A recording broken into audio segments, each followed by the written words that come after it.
It's the infamous trade deadline day, Dirty Birds fans. Welcome into Falcons Today by Chat Sports. My name is Moose, and obviously, we're going to be live here in just a couple of hours, so make sure you hit subscribe, click that little bell notification, and never miss when we go live or any video that we post like today's.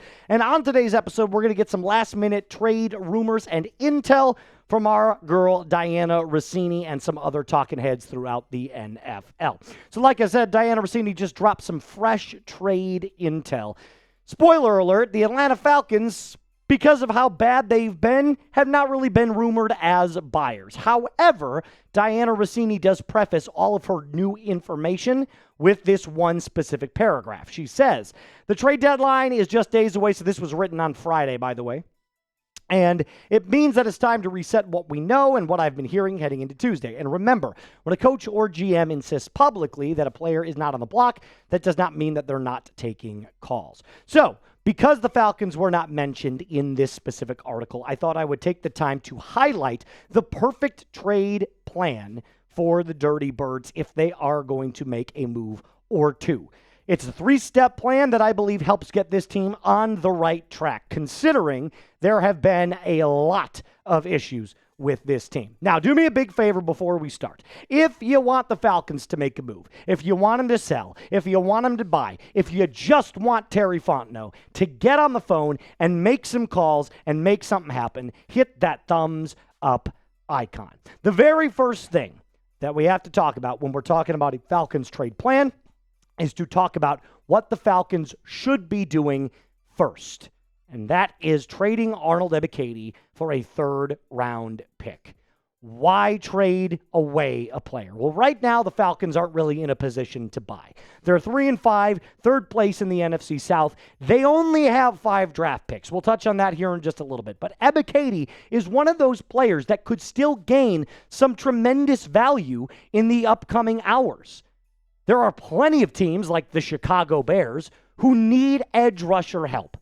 Edge rusher is always going to be a premium position in the NFL. And right now, the Falcons have such a good package of pass rushers. Jalen Walker, James Pierce Jr., Brandon Dorless, Laquel London got in on it. Ruka Rororo seems to be always in on a sack. There are plenty of players the Falcons have currently that continue to get after the quarterback, and that's not even to mention Caden Ellis or Divine Diablo when Divine Diablo is healthy. Your core pass rush is set. You've got all of the pieces. You can sell Ebikete and not lose an ounce of sleep. So sell him. Grab an extra pick to make up for that lack of first-rounder that you got from the James Pierce Jr. trade.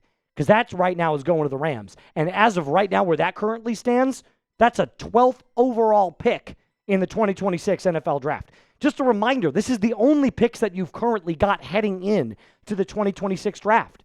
You got 1 second, 1 third, 1 fourth, 1 sixth, and 1 seventh. Thanks, Kirk Cousins, by the way, for having a loud mouth and making sure that we lost our 5th round pick because of that whole tampering scandal. We're not going to get into that. That's just the facts of where we're at right now. So you could end up getting another third to kind of replace a first. Nothing really replaces a first, but that's a good start and a step in the right direction. What's the second plan for this? Well, it involves getting a true nose tackle.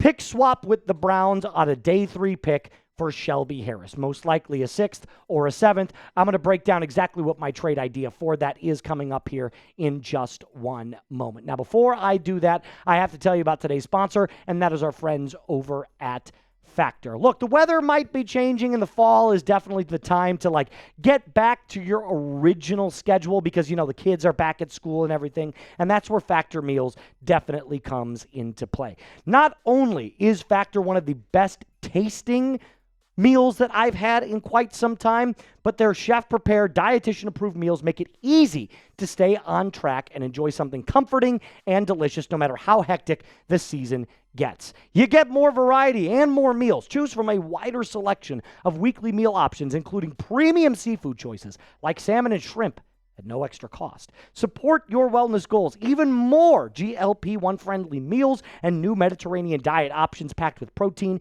and good-for-you fats. For more choices to better nutrition, that's why 97% of customers say that Factor helped them live a healthier lifestyle. You can feel the difference no matter what your routine is.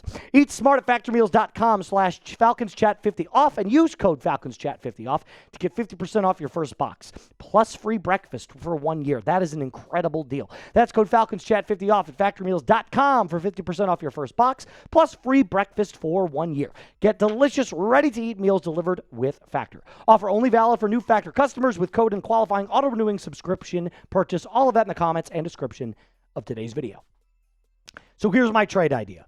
The Browns get a 2026 from the Falcons, and the Falcons get Shelby Harris and a 2026 7th-round pick. So essentially, you're pick swapping and you get a player. I can do without the 6th-round pick if we get an extra 7th, right? So if you trade Ebikete and then you get another 7th, you get 2/3 and 2/7 plus Shelby Harris, who, by the way, is 34 years old. He's a rental. It's not a player that you're going to build around. It is just a player for the next year or two to help solidify that front line. And if it ends up not working out, you only got rid of a 6th-round pick. But the Falcons need a plug-and-play nose tackle. They've got to stop the bleeding against the run. The run defense continues to be a problem. The New England Patriots have been statistically the worst team in the NFL at running the football. And they ran for over 100 yards. Like, it's bad. We know it's bad. The stats going into the Patriots game proved it was bad. You were 2nd in yards per game, 1st in passing yards per game, 23rd in rushing yards allowed per game. That is egregiously bad. And it's not because Jeff Ulbrich isn't a good defensive coordinator. The problem is that you don't have the personnel. You don't have the plug. You don't have the tree stump of a human being to just take up space in the middle of that defensive line. So you got to go out, pick swap with the Browns for Shelby Harris. That's step number 2. Step number 3, trade Kirk Cousins, open up the cap space. I said this a couple of videos ago. I was like, I'm tired of hearing about Kirk Cousins. I'm tired of hearing about how good of a backup he is in case Michael Penix Jr. goes down. We saw what he did against the Miami Dolphins. Kirk is washed. He's washed. And here's the problem. Kirk might still have the arm. Kirk might still have the accuracy. He might still have the brain power. But if he doesn't have the mobility, if he's an aging quarterback, what makes him different than every other backup in the league? I have the answer to that. The answer is he costs $27.5 million. So you eat up the space for the rest of the year. You could get a conditional 6th or a conditional 7th-round pick because no matter what happens, you're cutting him next year. So you're either getting nothing for him or you're getting a conditional pick for him. You make the decision because it's going to happen. It's going to happen. There is a team, by the way. The Vikings are out. J.J. McCarthy is going to be their starter for the remainder of the year. They just beat the Detroit Lions. A trade to the Minnesota Vikings is out of the question. But there is a team that could use their Kirk services. It's a team that he also has some familiarity with, the Washington Commanders. At the time, he was with the Washington Redskins. Jaden Daniels now looks like he's going to be out for an extended period of time.